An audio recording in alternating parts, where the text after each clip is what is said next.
Hi, this is Jim Mann with Homestyle Southern Cooking. We'll bring you another fall recipe today, but first I'm going to tell you a little story. All day yesterday and all last night we were out of internet, so my life stopped. It's horrible to realize that, but I couldn't use my phone. I couldn't watch TV to watch a movie. My Alexa didn't work, which is hooked up to my music. So you see all these advertisements, somebody says, could you live in this beautiful little setting in the woods for a month for $1 million without a phone and internet? And people say, oh yes, I could, or on a beautiful ocean island.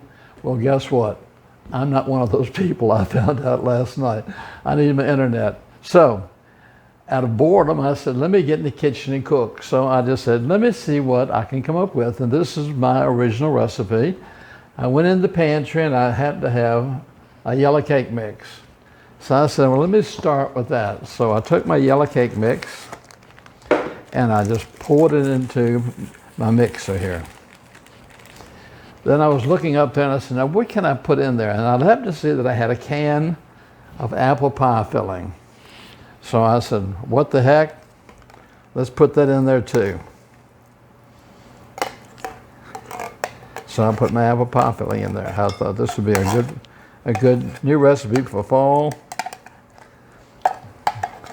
So I call it my apple pie cake because I've got apple pie filling and cake. And then I said, now what am I going to do? I said, am I going to add milk or eggs? I said, no. I looked in the refrigerator, and if you're not familiar with STRONGBOW, it's a cider ale. It's gold apple ale. It is the best. It is so good. This happens to be 330 milliliters, or about 7 ounces. And the reason why I'm telling you that, if you don't want to use cider, then you can use apple juice, okay? But I like using the cider. So what I did is I just opened up a bottle of cider, and I poured it. It all foamed up when I did this. I poured this all into my ingredients. Okay, now that I'm thinking about it, it's not 7 ounces, it's 11 ounces. 11 ounces you want to use. So I put that in there and I said, well, if it's going to be an apple pie cake, let me put a little bit of apple pie spices. So last night I didn't measure any of this. So to do this over this morning, I had to measure everything out. Last night I was just putting it in as I go, but I was kind of looking what I was doing. So I put 1 teaspoon of apple pie mix in there, okay? Now I have to put this in, and I have to start it slow because I found out last night, because of the apples, it flies up in a hurry when you turn it on. As you can see, it has to get going first, okay? And I let this blend for a little while, but the reason why I do that, because the apples are whole, and I like this to break it down a little bit. So while this is mixing, and you can see in there, you can see all the apples in there turning around with it.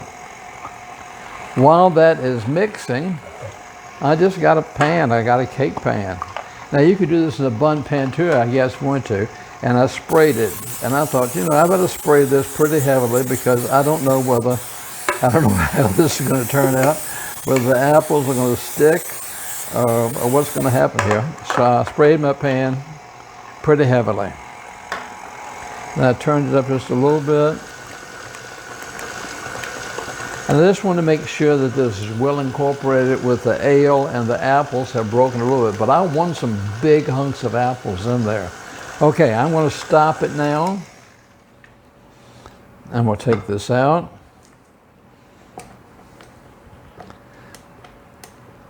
Okay, let me wipe all this, get all this off my time here that I can. Okay. Then I'm going to take this off.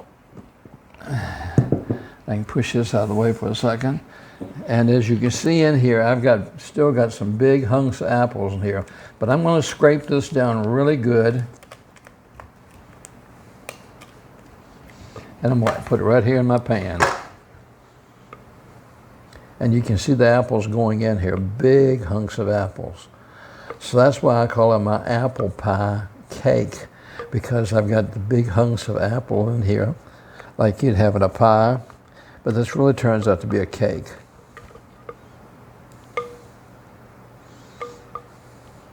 Make sure I get all this out of here. Okay, that's good enough right now. Just set this out of the way. Okay, I just want to spread this around a little bit so it's even. Okay, shake it.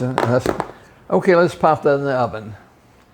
And I said, no, that really looks kind of boring. So I said, let me push this aside for a second. So I went and got another bowl. Then I went back in the pantry and I saw the oatmeal. So I took about 1.5 cups of oatmeal and I poured it into a bowl. And then I said, you know what, I'm going to need some brown sugar with that. So I took 2 tablespoons of brown sugar and put that in there. Then I thought, well, this is, I've already used that. I thought, I need something to make it sweet. So I said, not only with the brown sugar, I said, I think I'm going to use 2 tablespoons of honey. I should have sprayed this first, which I didn't.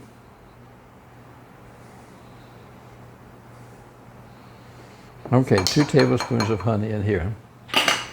And then I used about 3/4 of a cup of melted butter. And I stirred this up just a little bit.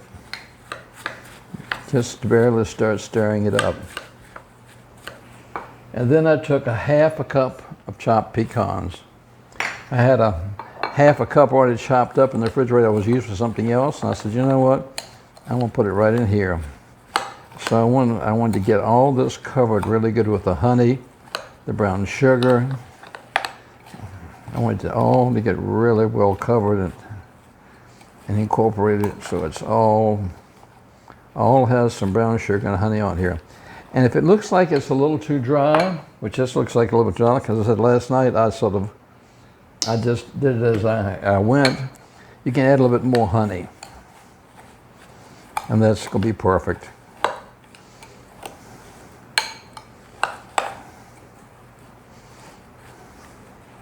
Okay, and then I brought my cake back on us, and then what am I going to do with it? I said, well, you know what I'm going to do? I'm going to take it, and I'm just going to sprinkle it on the top. And that's what I did.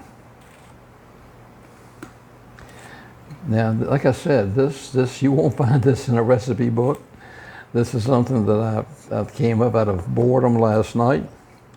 But I want to tell you, I had a piece for breakfast this morning with my coffee. If you want a really tasty fall cake, this is it. I mean, with the oatmeal and the pecans and the apples, it's just, the top of it gets really a nice glaze on it because of the honey, and the apples are whole inside. The cake is really moist.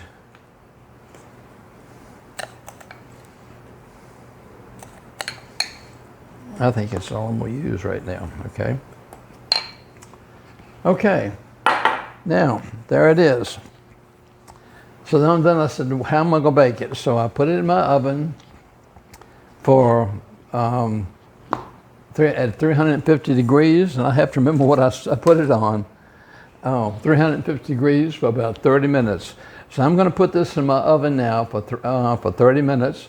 Then I'll come back to you, and you can see this cake. No, stop. Okay, our cake just came out of the oven, and it was actually in there 55 minutes. Now remember I told you this was experimental cake last night, and I remember that I had to set the timer twice. So it's not 30 minutes, it's 55 minutes. Or until your cake tester comes out clean. If it comes out clean and you know you've got apples in there, then you know your cake is well done, okay? So that's done, and that is really steaming hot. But I'm going to be a little sneaky today. This is the cake that I made last night, okay? And if you can look in here, you can see it's got all the big hunks of apples and everything. And as I told you, the top just glazed over really pretty. I'm gonna cut a piece of this cake so y'all can see what it looks like cut. And this way, I can go ahead and show you right now while the other one's cooling.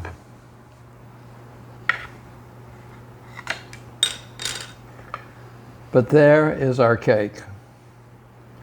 You can see all the apples in it, the pecans.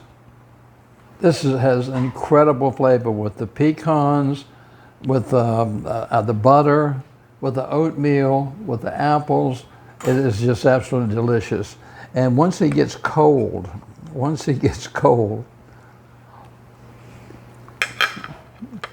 you will not be able to put this down. It's a strange cake. It kind of looks like apple pie in the middle, but you've got a crust around the top. So this is why I call it my apple pie cake. I hope you'll try this. It's a strange combination, but let me tell you, it is really good. Until next time, you take care of yourself. Thanks for letting me come back in today and sharing this with you. You know, fall will be here before you know it, but these are good year round, and I've got so many things. The next one I've got is sort of a fun one we'll bring to you. So until next time, this is Jim and Merida saying, I care for each one of you. I feel like you're family. You let me in every day, and I appreciate you. Please subscribe below if you haven't subscribed. Until next time, I'll send you a big hug and say God bless.